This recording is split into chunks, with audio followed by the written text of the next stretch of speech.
selamat pagi adik-adik. Shalom. Apa kabar? Semoga adik-adik selalu sehat ya. Udah pada rapi belum? Sebelum dengerin cerita, kita harus mempersiapkan diri kita. Kita harus yang rapi, siapkan Alkitab kita sebelum kita mendengarkan cerita tentang firman Tuhan. Sekarang, sebelum mendengarkan cerita tentang firman Tuhan, kita berdoa dulu. Semuanya lipat tangan, tutup mata. Kita berdoa. Tuhan Yesus yang baik, terima kasih Tuhan atas penyertaan Tuhan kepada kami di sepanjang hari ini. Ya Tuhan, sebentar lagi kami akan mendengarkan cerita tentang firman Tuhan. Berkati kami dengan Roh Kudus-Mu agar kami memahami apa yang Tuhan ajarkan kepada kami dari awal, pertengahan, sampai akhir ibadah ini. Terima kasih Tuhan, haleluya, amin. Sekarang kita siapkan Alkitab kita. Kita buka dari kitab Perjanjian Lama, yaitu kitab Kejadian pasal 31 ayat 43 sampai 50. Ayo kita buka sama-sama dari kitab Kejadian pasal 31 ayat 43 sampai 50. Kakak akan membacakannya untuk adik-adik ya. Sekarang kita baca dari judulnya. Kita baca bersama. Perjanjian antara Yakub dan Laban. Lalu Laban menjawab Yakub, "Perempuan-perempuan ini anakku dan anak lelaki ini cucuku dan ternak ini ternakku, bahkan segala yang kau lihat di sini adalah milikku. Jadi, apakah yang dapat kuperbuat sekarang kepada anak-anakku ini atau kepada anak-anak yang dilahirkan mereka? Maka sekarang marilah kita mengikat perjanjian aku dan engkau, supaya itu menjadi kesaksian antara aku dan engkau." Kemudian Yakub mengambil sebuah batu dan didirikannya menjadi tugu. Selanjutnya berkatalah Yakub kepada sanak saudaranya, "Kumpulkanlah batu." Maka mereka mengambil batu dan membuat timbunan, lalu makanlah mereka di sana di tempat timbunan itu. Laban menamai timbunan batu itu Yegar Sahaduta, tetapi Yakub menamainya Galed. Lalu kata Laban, "Timbunan batu inilah pada hari ini menjadi kesaksian antara aku dan engkau." Itulah sebabnya timbunan itu dinamainya Galed dan juga Mispa, sebab katanya, "Tuhan kiranya berjaga-jaga antara aku dan engkau apabila kita berjauhan. Jika engkau mengabaikan anak-anakku dan jika engkau mengambil istri lain di samping anak-anakku itu, ingatlah, walaupun tidak ada orang dekat kita, Allah juga yang menjadi saksi antara aku dan engkau." Demikian pembacaan dari firman Tuhan. Sekarang kakak mau tanya, dari kitab Kejadian ini judulnya apa? Perjanjian antara Yakub dan Laban. Sekarang kakak tanya, adik-adik tahu apa itu janji? Janji, kalau dengar janji, janji adalah hutang. Jadi janji itu harus ditepati. Kalau adik-adik bikin janji sama orang lain, sama teman, sama saudara, pasti orang itu akan menagihnya nggak ke adik-adik? Pasti akan ditagih. Kalau adik-adik ingkar janji, perasaannya gimana? Pasti orang yang dibuat janji oleh adik-adik jadi sedih. Kok diingkarin ya janjinya? Nanti adik-adik udah gak dipercayain lagi sama orang lain.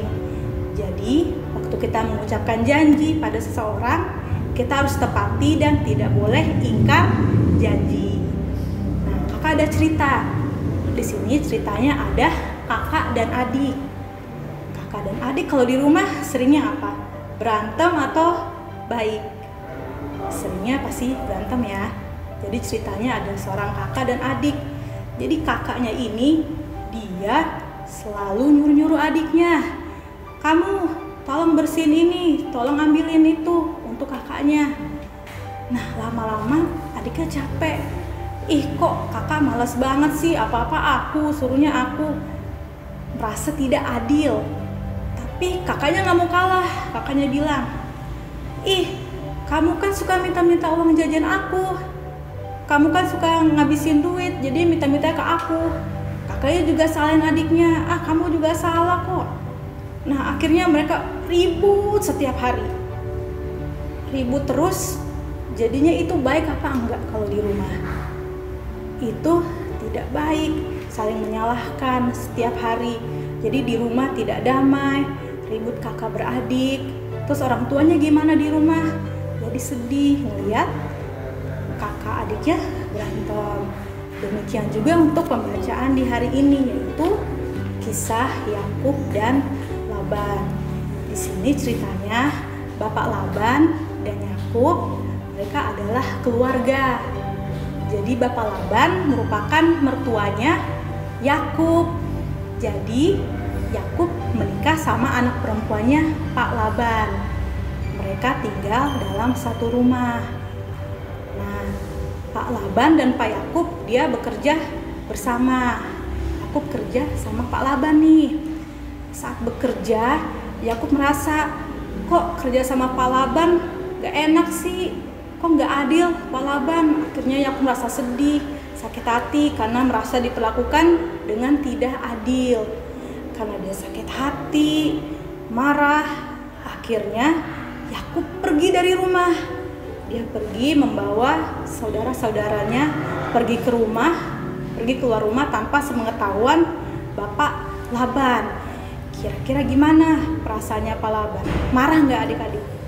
Pasti marah karena semua keluarganya, saudara-saudaranya pergi meninggalkan dia. Nah, tapi Tuhan akhirnya menuntun Bapak Laban dan Yakub. Akhirnya Pak Laban menyusul Yakub pergi. Saat ketemu dengan Bapak Yakub, akhirnya Pak Laban membuat suatu perjanjian. Membuat perjanjian antara Bapak Laban dan Yakub.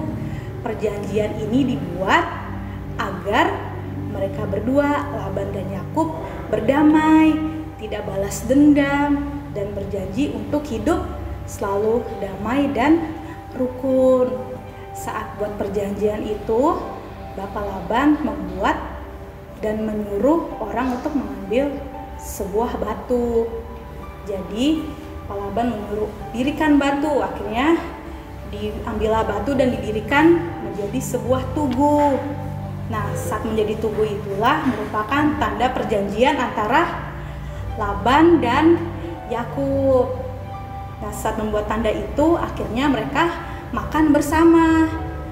Saat mereka makan bersama itu merupakan tanda perjanjian dan perdamaian antara Laban dan Yakub.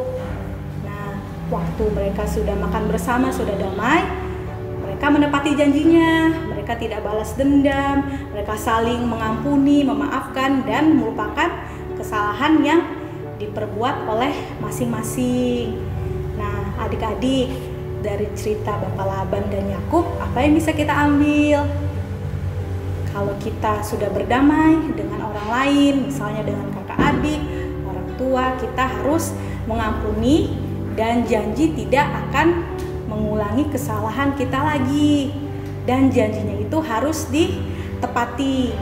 Jadi yang masih berantem, jangan lama-lama berantemnya, kita harus baikan. Karena Tuhan Yesus ngajarin kita untuk hidup damai, saling mengampuni, mengasihi, dan berjanji untuk jadi anak-anak yang baik dan takut akan Tuhan.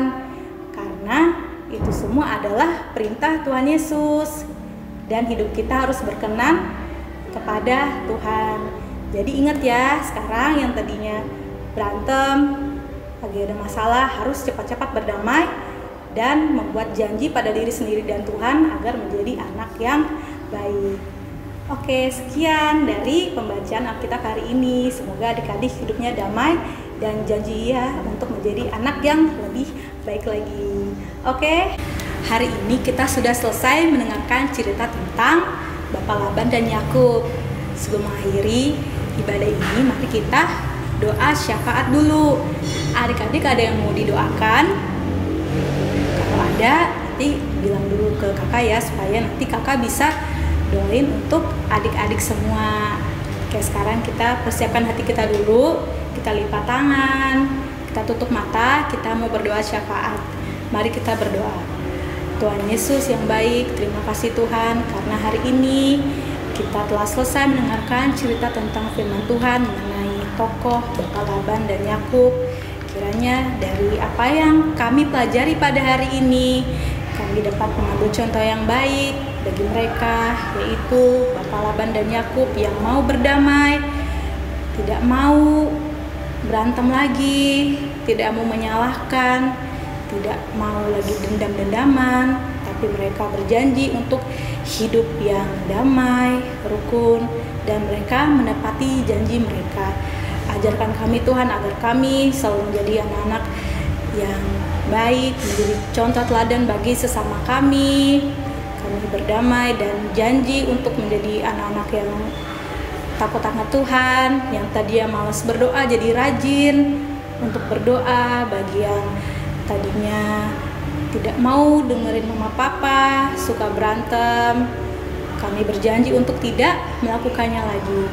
Tuhan, dalam rangkaian doa syafaat ini kami ingin berdoa untuk gereja kami, GPB Eklesia, berkatilah kakak pelayan, berkati Bapak Pendeta, dan jemaat-jemaat yang ada di dalamnya, kiranya selalu sehat. Kiranya Tuhan memberkati Bapak Pendeta dan para majelisnya agar selalu rajin untuk melayani Tuhan. Tuhan, kami juga ingin berdoa untuk bangsa dan negara kami. Jauhkanlah bangsa ini dari segala macam bahaya, dijauhkan, disembuhkan dari penyakit COVID Tuhan, agar kami selalu sehat dan dapat melakukan aktivitas kami seperti sedia kala. Berkatilah Bapak Presiden dan wakilnya agar dapat memimpin bangsa Indonesia dengan baik. Tuhan, berkatilah juga teman-teman kami mungkin yang sedang sakit. Tuhan, sembuhkan Tuhan agar kami dapat sehat dan melakukan aktivitas kami kembali. Kami ingin berdoa juga untuk keluarga Kakak Fitri yang kemarin sedang berduka. Kiranya Tuhan menguatkan Kak Fitri dan keluarga agar Tuhan selalu menghiburnya dan tidak sedih lagi ya Tuhan. Berkati juga untuk Kakak Anti yang juga berduka karena kehilangan Kakak Beni. Kiranya Tuhan memberkati keluarga, dikuatkan agar dapat senang lagi ya Tuhan. Terima kasih Tuhan, berkatilah juga kegiatan kami dalam seminggu ke depan, dalam aktivitas kami, sekolah online kami, aktivitas kami. Kiranya Tuhan selalu memberkati kami. Berkati juga orang tua kami yang telah membesarkan kami dari kami kecil sampai sekarang. Kiranya Tuhan selalu memberikan orang tua kami kesehatan dan umur yang panjang. Terima kasih ya Tuhan. Doa ini kami alaskan dalam nama Tuhan Yesus yang telah mengajarkan kami berdoa. Bapa kami yang di surga, dikuduskanlah namamu, datanglah kerajaanmu, jadilah kehendak-mu di bumi seperti di surga.